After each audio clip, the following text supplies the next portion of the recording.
እናንተ በመጀመሪያ አላህ መጨረሻችን ያሳምረው። ሲቀጥል በዚች እህታችን ላይ የደረሰው ነገር በእናንተ ላይ ቢደርስባችሁ ምንድነው ማድረግ የምትችሉት? እስኪ ንገሩኝ።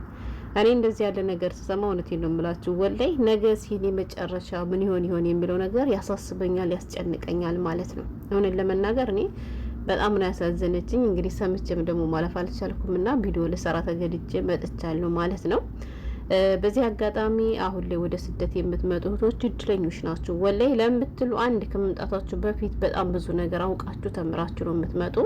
ሌላኛው ደግሞ አሁን ላይ በቀላሉ ሶሻል ሚዲያ እናንተ እንደፈለጋችሁ ስለምትጠቀሙ በእህቶቻችን ላይ እየደረሰ ባለው ነገር እናንተ ተምራችሁ ጥንቃቄ እንድታደርጉ ጥሩ ትምህርት ታገኙበታላችሁ ብዬ ተስፋ አድርጋለሁ ማለት ነው። ግን በፊት አረብ ሀገር ተሰደው የቆዩቶቻችን አይደለም በፊት ይቅርና ከ10-15 ዓመት በፊት ራሱ ወዲውን እንደህርነ ስልክ የማያዝ እድል አላገኘንም ነበር። ስልክ እንኳን ብንይዝ ይሄ ምንድነው ዋይፋይ የማይሰራ ዝም ብላ ለነሱ ጋር መደወያ የምትሆን ስልክ ነበር የሚሰጥና ያና ነገር ደግሞ ለብዙ ስደተኞች ጎርቷል ብዬ ነው የማምነው። ምን እላችሁ ፈልጌ ነው በጥቅሉ እቺ በፎቶ ላይ የምታዩት ቆንጆ የስደተኛ እህታችን እንግዲህ በጣም ለረጅም ዓመት በአረብ ሀገር እንደቆየች ሲነገር ሰማው ማለት ነው። ሀገሬ ልጆች አስባችሁታል?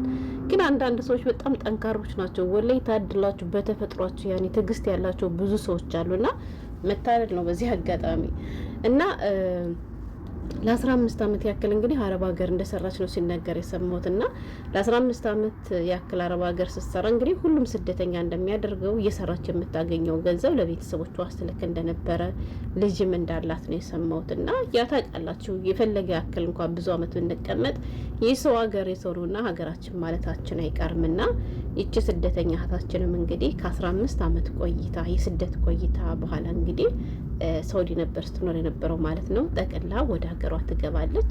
ያው እንግዲህ እንደ ስደተኛ እንደ መልፋታችን እንደ መድከማችን እየሰራን እያገኘን አነሰችም አደገችም የምናገኛትን ነገር ወደ ቤተሰብ ጋር ልከን የሆነ ነገር እንዲደረግልን መቼም ሁላችንም እንፈልጋለን። ገብቷችኋል? ሁላችንም የምንመኘው የምናስበው ነገር የምንደክመውም እንደዚያ ነው። ቤተሰብ መደገፉ ያለው ነገር እንዳለ ሆኖ ማለት ነው። እና ብዙዎቻችን ወይም ደግሞ ከስደት በጣም ለረጅም ዓመት የቆዩ ሰዎችን ታሪክ ስንሰማ ግን ወላይ ስለ ራሳችን ነው የሚያስጨንቀን። ገባችሁ? ነገስ የኔ ጉዳይ እንዴት ነው የሚሆነው የሚለው ነገር እና ያው ስደት ላይ ስትሆኑ እየሰራችሁ ከምታገኙት ከምትልኩት ነገር በመነሳት የሆነ የምትጠብቁት ነገር አለ። ገብቷችኋል? እና ከተመለሳችሁ በኋላ ደግሞ ያንን የጠበቃችሁት ነገር ሳታገኙ ስትቀሩ በጣም ከባድ ነው። ገብቷችኋል? ይቺ ሴትዮ በገንዘብ ብቻ አይደለም የተከዳቸው የሀገሬ ልጆች በጣም ብዙ ነገሯ በሞራሏ ላይ ሁሉ ተረማምደውባታል ማለት ነው። እና ከ15 ዓመት የስደት ቆይታ በኋላ ወደ ሀገሯ ስትገባ እንግዲህ የ15 ዓመት ሙሉ የለፋችበትን ሀብት ንብረቷን እንግዲህ በቤተሰቦቿ እንደተካደች ሰማው ማለት ነው። በእርግጥ አዲስ ነገር አይደለም፣ በየጊዜው የምንሰማው ነገር አለ። ገብቷችኋል? ችግር የለም። እሺ ችግር የለም ስላችሁ ግን እውነት የማይከብድ ነገር ሆኖ አይደለም። ግን በቃ ከተካዳችሁ ምንም ማድረግ አይቻልም፣ ተካርነ ነው የሚባለው ማለት ነው። እና ይቺ ሴት ግን ገንዘቧን ብቻ አይደለም የተካደች የሀገሬ ልጆች። እኔ ወላሂ ነው የምላችሁ እናቶች በልጆቻቸው ላይ ጨክነው እንደዚያ ሲፈርዱባቸው ምናምን ልጆቻቸውን ሲክዱ ምናምን ሳይ ግን በጣም አዝናለሁ። ገባችሁ? ከእናት በላይ አሁን ማን አለ ብዬ ማለት ነው። እና እናቲቷ ሳትቀር ሄዳ ፖሊስ ጣቢያ ከሳ ይቺ ጤነኛ አይደለችም፣ ከአረብ ሀገር ነው የመጣች፣ አይምሯ ትክክል አይደለም፣ እብድ ናት ብላ ሄዳ እንትን ፖሊስ ጣቢያ እንዳመለከተችባት ሁሉ ስትናገር ሰማሁ ማለት ነው። ሀገሬ ልጆች ገንዘቧን ብቻ አይደለም የቀሟት፣ ገንዘቧን ብቻ አይደለም የካዷት፣ በሞራሏ ላይ ሁሉ የተረማመዱባት ማለት ነው። እና ትሉ ወንድም ትሉ ልጅ ትሉ ቤተሰብ እናት ምናምን ተጨምረው ከቤታችን እንዳደርስብን ምክንያቱም ጤና የላትም የአእምሮ በሽተኛ ስለሆነች ሰላማችን ተነሳናለችና እንዳትደርስብን ብለው ከትንሽ እስከ ትልቅ እንግዲህ እሷን እንዳናት ብለው ከቤተሰቦቿም ከገንዘቧም ሳትሆን ሚዲያ ላይ የቀረች ሴት እንደሆነች ስለሷ ሲነገር ሰማውና በጣም አዘንኩኝ። እንግዲህ አሁን ላይ ከቤተሰቦቿም ተፈናቅላ ከገንዘቧም ሳትሆን አስባችሁታል? የሀገሬ ልጆች 100,000 ብር 80,000 ብር 40,000 ብር 30,000 ብር እየተከፈላችሁ ስትሰሩ ኑራችሁ ያ ሁሉ ገንዘብ እየተከፈላችሁ ከራሳችሁ አልፋችሁ ሶስት ረዱ ኑራችሁ ያ ሁሉ ነገር ደግሞ ዝም ብሎ እንደቀላል ታልፎ ከኖራችሁ በኋላ ዝቅ ብላችሁ የ5 ሺህ ብር ደመወዝተኛ ስትሆኑ አስባችሁታል ምን እንደሚሰማችሁ? ወላይ እንዳልኳችሁ አንዳንዶች በጣም ጠንካሮች ናቸው ማለት ነው።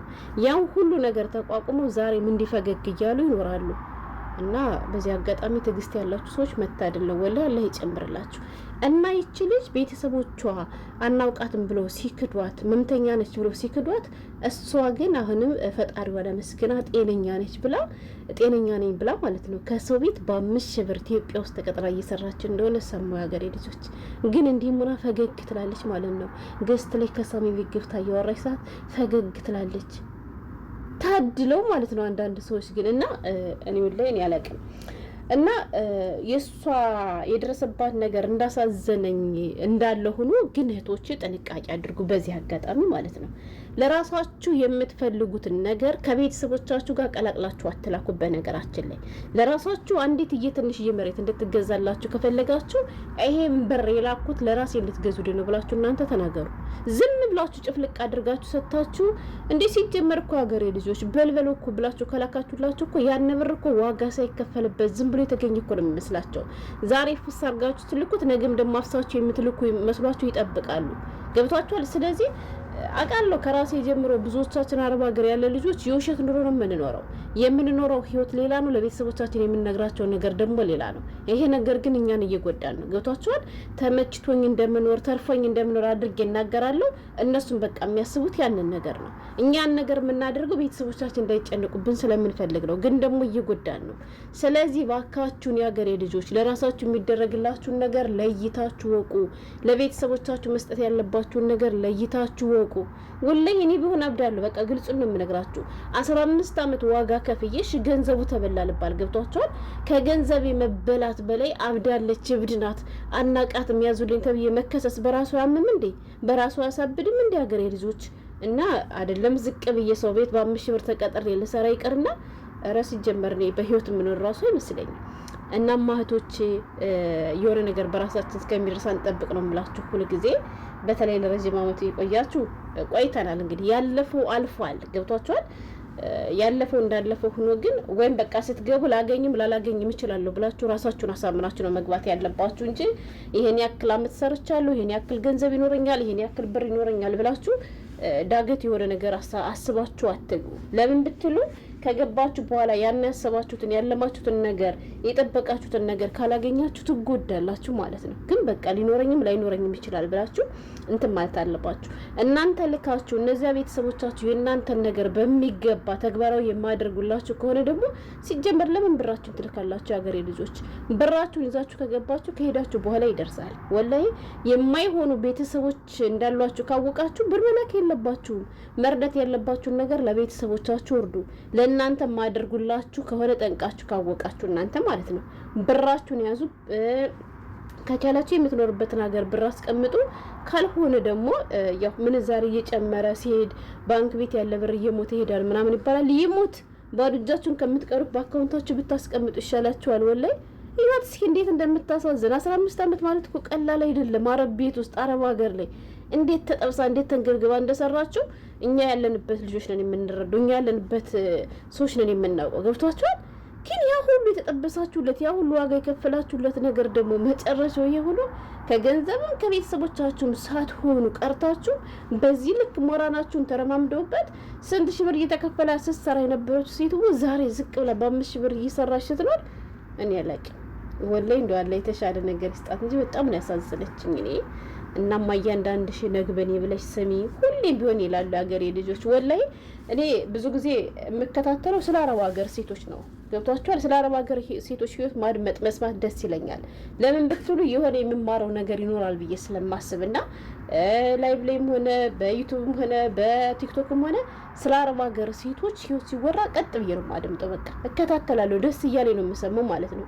የማይመለከተኝን ሌላ ቪዲዮ ስለ ፖለቲካ ስላልሆነ ነገር እጄ ከምሰማ ስለ አረብ ሀገር ሴቶች ህይወት ማለት ነው ስሰማ ደስ እያለኝ ነው የምሰማና ልብ ያለው ሸብ ነው ለማለት ያክል ነገር ልጆች እናማ ብራችሁን ያዙ።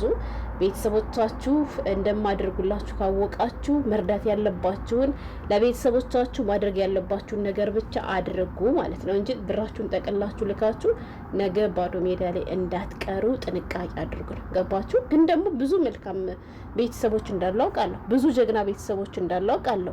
ከእናንተ በላይ ለእናንተ የሚያስቡ ቤተሰቦች እንዳሉ አውቃለሁ። ስለዚህ እንደዚህ የሚያደርጉላችሁ ከሆነ እሰየው። ብር ከምታስቀምጡት ልካችሁ የሆነ ነገር እንዲገዙላችሁ ማድረጉ የተሻለ ነው የሚሆነው።